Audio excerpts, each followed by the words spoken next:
Bloomberg Audio Studios. Podcasts, radio, news.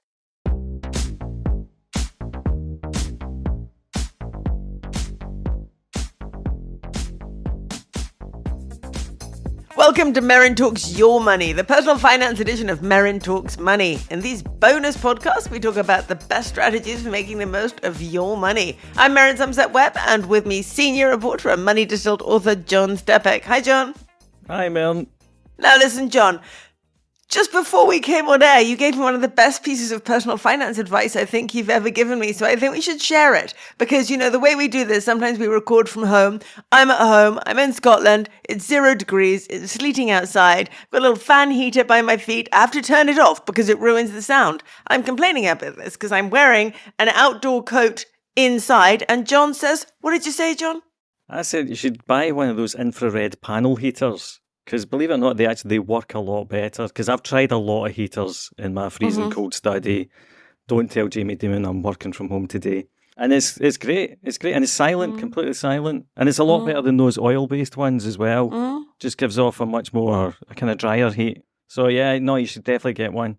There you go, listeners. Don't say you don't get proper personal finance tips on this podcast and direct from both of our freezing cold offices. Thank you, John. Right now, this week, we want to talk about something else apart from heating. We want to talk about cash ISAs. Now, readers of my newsletter, which I think all of you should be in. If you're not, you really should be by now because it's got lots of great stuff in it, including links to John's great work. Anyway, if you get that, you will have some insight into how I feel about the conversation around cash ISAs at the moment. But if you don't know what's going on here, rumours are swirling all over the place that the Chancellor, Rachel Reeves, her of the dodgy CV, is thinking about stripping this very popular savings vehicle of its tax benefits. So, is this the wake-up call that some of you might need to actually use up that ISA allowance before the 5th of April? And is the shake-up a good idea? So I think the first thing we're going to do here, John, is we're going to actually say, what is a cash ISA? How does this work? And as things stand at the moment, should you have one? Yes, you can put up to 20 grand a year in a cash ISA as part of your overall ISA allowance. Okay, so you get 20 grand to use as you want, and all of it can go to cash if you want.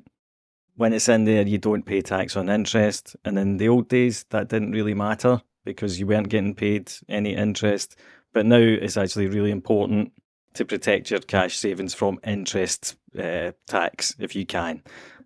Because people are paying a lot more because interest rates are 5% as opposed to 0%. I love your definition, John, of the old days. Well, I know. 2021, right? How did this happen? For me, the old days is the 1970s. For you, the old days is 2020. Well, listen, the reason this all really matters is that you still get, pretty much every tax allowance in the world has been taken away, but you do still get what they call a personal savings allowance. So if you're a 20% taxpayer, you can get £1,000 worth of interest before you start paying tax on it. If you're a 40% taxpayer or a high rate taxpayer, you can get £500 of interest. If you're a 45% taxpayer, you are obviously the evil rich and you get nothing, just so you're absolutely clear. Evil rich. Nothing for you.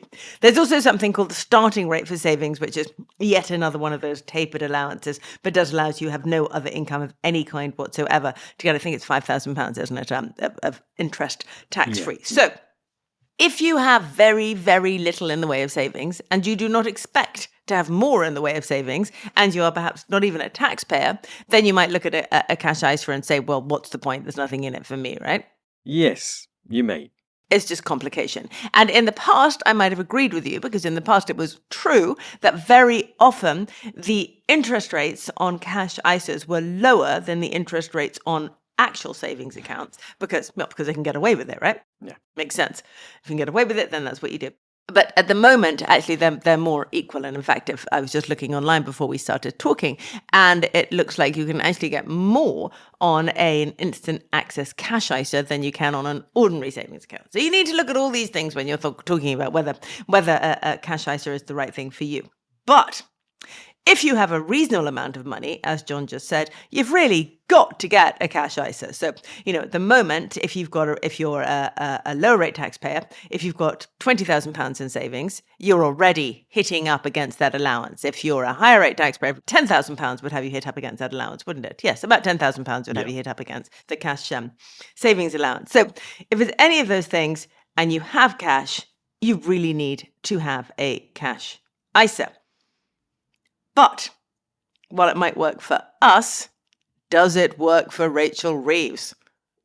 And there's the other question. Now, there is a huge amount of money saved in ISAs. I mean, massive. This is one of the most popular personal finance products we've ever had in the UK. Right? So the latest numbers, 2023, showed 12.4 million adult ISAs subscribed to. The total market value then of these ISAs is 725.9 billion. But here's the interesting bit. In that year, around 63% of the money that went into ISAs stayed in cash ISAs.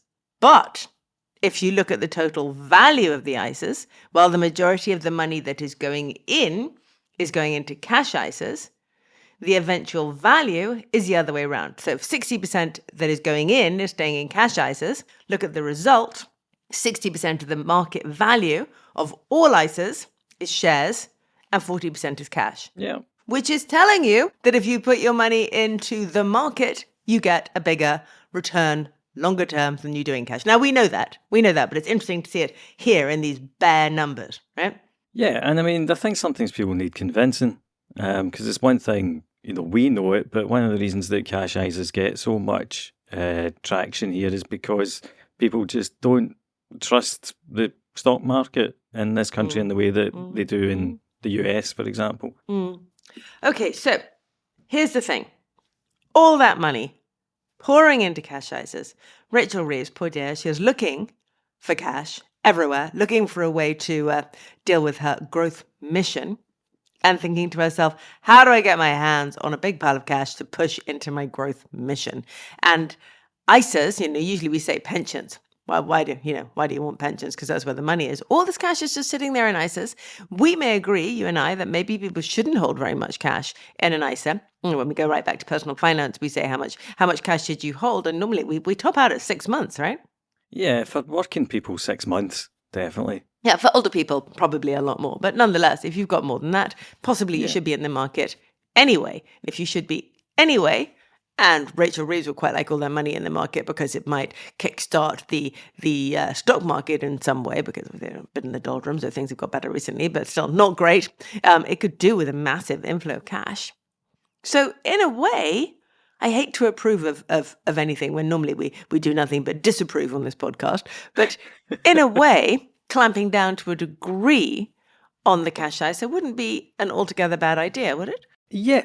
There was talk from one of the cabinet ministers who used to be a think tanker once upon a time about putting in a kind of lifetime allowance on ISAs, a bit like the old lifetime allowance on pensions. And I think that would be a very stupid idea.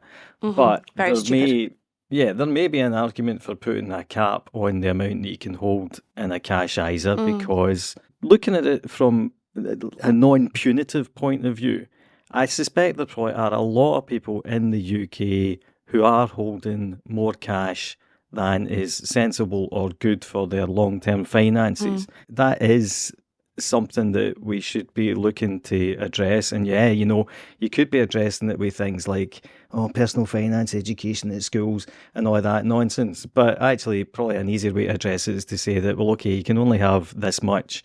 And this much would be a reasonable emergency stash. So 6 months of the median post-tax income, something like that. And then above and beyond that, if you want the tax break, you have to put your money into stocks, preferably UK listed stocks. It's complicated though, capping it like that. I mean, I never really approve of caps because of inflation, because of interest rates, because of all this kind of thing. A big recommendation, I think, is that they never move them. I think it's the Resolution Foundation that has said that ISA cash savings should be capped at £100,000. And sure, maybe £100,000. That's the problem. That was it wasn't cash savings; it was the total. That's what. Was it stupid? Yeah. That's extra. It was much worse. That's extra stupid. Okay, they're idiots. We'll push that to one side. No, thank you. But if you put on a cap like that, let's say you started at 50,000. right? Then you have inflation, you have interest rates. Let's say inflation goes mad in the UK. Geez, I mean, it could happen, right? And suddenly you've got inflation at 10% and interest rates at 12%, because remember that in an ideal world, you're making a real return on your money. Then suddenly that 50,000, everyone runs over it in 10 minutes. So a cap is not a very good idea, but maybe a reduction in the amount of the cash ISA and the stocks and shares ISA used to be separate allowances. Remember that? Yeah, actually, that's a good point. Was that the worst thing in the world? That is going back to the old days. What's the real old days? That would make sense. Yeah, reduce the annual allowance. Take it back to two things, and at the same time dump all the other ISAs, which we're not very pleased with. You know, the lifetime ISA, I can't even remember what all the other ones are called, the innovative finite ISA, all these sort of confusing ones that make the ISA landscape difficult. Go back to cash and stocks and shares. And perhaps we could stop calling it stocks and shares, because no one knows what that means either, do they? Well, yeah, no, so it means the same thing. Yeah, exactly. And one day we're going to do a whole podcast on the difference between a stock and a share. And it'll take a second. Intriguing piece of financial history and etymology. It would. I don't think it would take that long. And then you could just have the cash ISA and the investment ISA. That would make sense. In fact, we could go all the way with this. We could have the cash ISA and the Brit investment ISA and nothing else. Job done. Listen, there's one more thing I want to say on ISAs.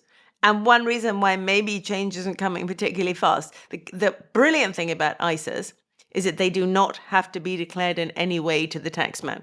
These don't go in your self-assessment form. Nothing has to happen. There's no admin in an ISA. This is why I love an ISA. You put the money in the ISA and you have to do no admin around this at all. There's no trying to get tax certificates, no trying to check capital gains, nothing. It's just admin free. And for me, anything admin free is brilliant. Even if I had the biggest personal savings allowance in the world, I'd probably still have an ISA, so I never had to get a certificate and declare it to the taxman because it's so boring.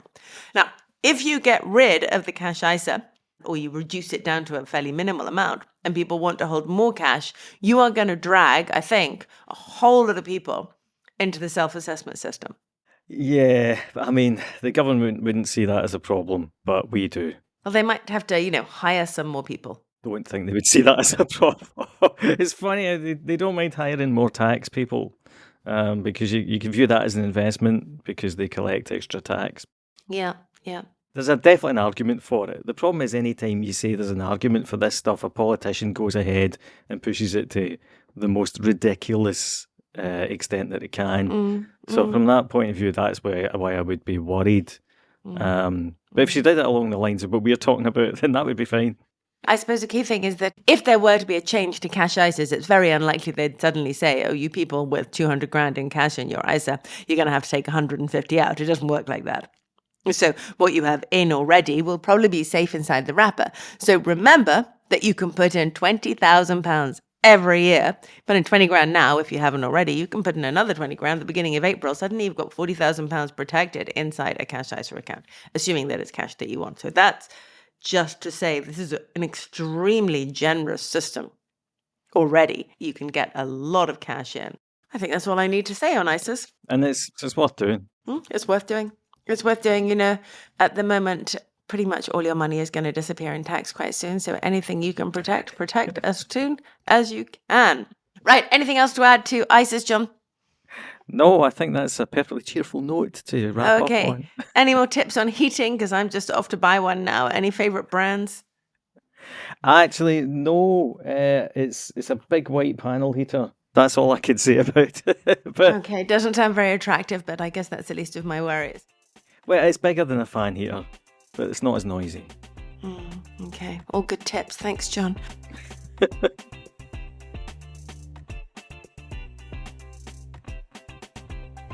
Thanks for listening to this week's Merryn Talks Your Money. If you like our show, rate, review and subscribe wherever you listen to podcasts. Also be sure to follow me and John on X or Twitter at MerrynSW and John_Stepek. And sign up to both our newsletters if you haven't already. The Merryn Talks Money newsletter and John's newsletter, Money Distilled. This episode was produced by Samir Sadi, production support and sound design by Moses Andam. Questions or comments on this show and all our shows are always welcome. Our show email is merrynmoney@bloomberg.net.